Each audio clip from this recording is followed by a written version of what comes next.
Thank you very much, Eric. And I really appreciate the many very strongly personal reflections also on many years of working both in disasters, but also where we get to the point today where we hope to change foot in our approach to disasters. I understand that the acoustics in this wonderful building is a bit difficult, so it's okay, come closer, because now we're going to the final phase of our discussion tonight.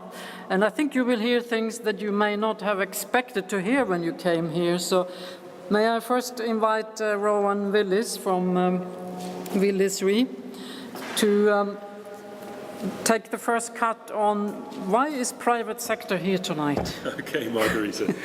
Your Excellencies, ladies and gentlemen, good evening. And Margarita, thank you very much indeed. It's an enormous pleasure and privilege to be here tonight. And on behalf of my fellow private sector advisory board members and those in the audience, and indeed I'm sure the private sector far and wide, congratulations on your 10th birthday. It is a fabulous achievement.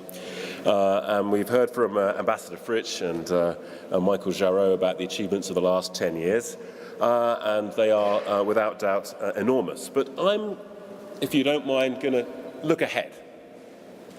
I'm going to look ahead and be very positive, because while we deal with a very depressing subject, actually to be involved in trying to confront it is a very uplifting thing. So I'm going to look ahead, if I may, Margarita, to, dare I say it, the organisation's teenage years, the second decade. And as we know, teenagers are interesting. Teenagers can be quite challenging. And I dare say that in the next 10 years, the ISDR is going to be even noisier than it was in the first 10 years. I just say it may have a bit more, even more impact. Teenagers tend to have impact. Teenagers tend to have often quite challenging relationships with their parents.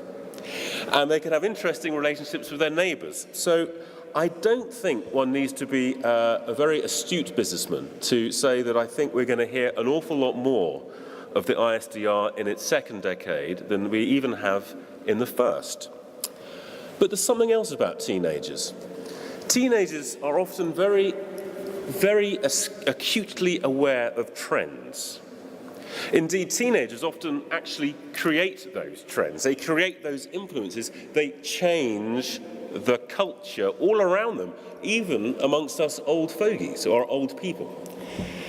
And I must say that there isn't anything much more trendy at the moment than the challenge of disaster risk reduction, climate change, and ultimately sustainability. And certainly we in the private sector are becoming acutely aware of this trend, because sustainability is key to our future as financial institutions and indeed members of society.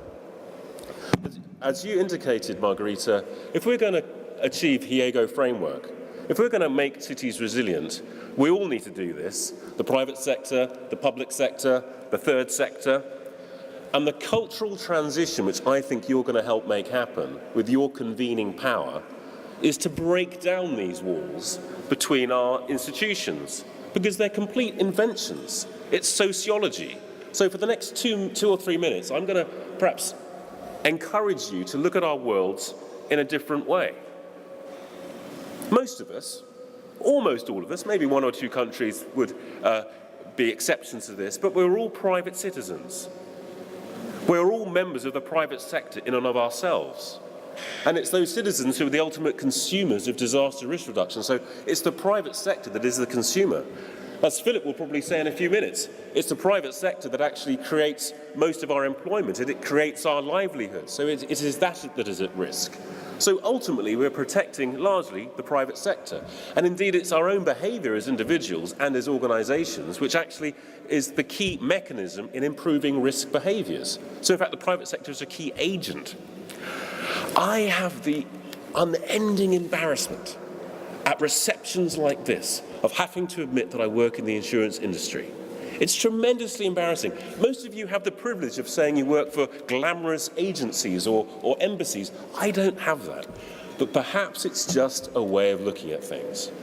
If you look at insurance as being a mechanism for allowing society at local and global scales to share risk, which is what it does, it suddenly becomes the ultimate community product.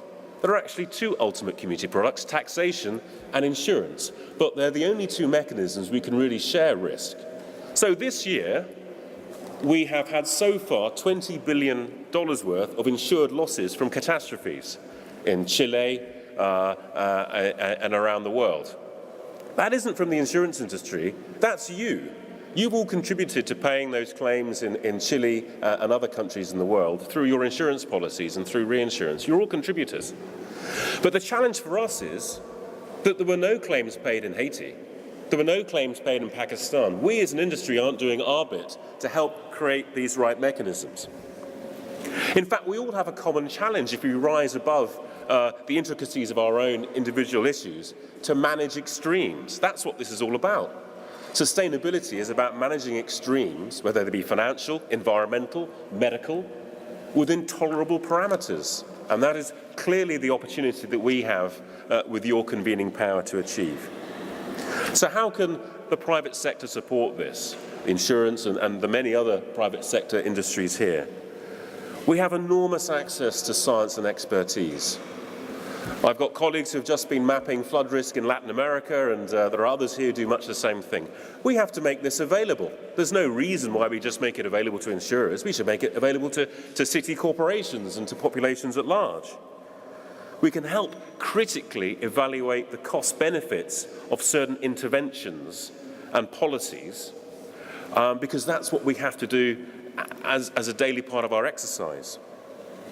We can try and promote more insurance at an individual or city or even national level to allow people to be protected. I am sick and tired, ladies and gentlemen, of being approached by countries and cities to organise public protection programmes the year after the disaster has happened. We have to do it 10 years before it happens. We must help the burgeoning micro-insurance industry, which now has at the cusp of allowing scale to enable people to get back to financial security when disasters happen.